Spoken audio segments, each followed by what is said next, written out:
Tu už ideme. No hej. Takže čaute ľudia, vítam vás u nového videa a dneska si ukážeme ďalší trik a tým je power slide. Takže power slide patrí medzi tie triky, ktoré má aj využitie. Môžete to využiť na pribrzďovanie vo veľkej rýchlosti alebo iba na takú frajerinku. Power slide spravíte tak, že chodidlo musíte mať do tej strany, kam chcete ten power slide ísť. Nemôžete ich mať opačne otočené pätami, lebo tak vám to opačne nešlo.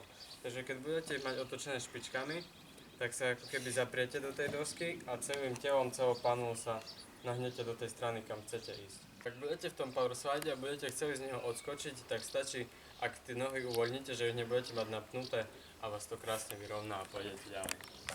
Najčastejšími chybami, ktoré môžete pri power slide urobiť sú: power slide robíte ako keby cez predné kolečko, cez nos manou, že sa prvé nadvihnete a potom skočíte do toho power slideu.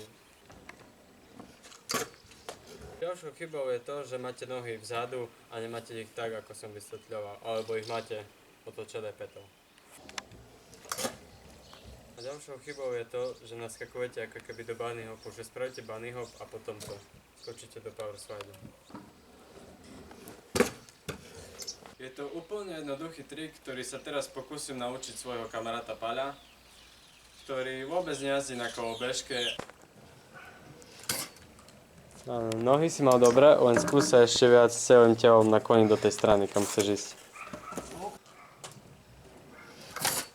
Noho, vidíš, to už je lepšie.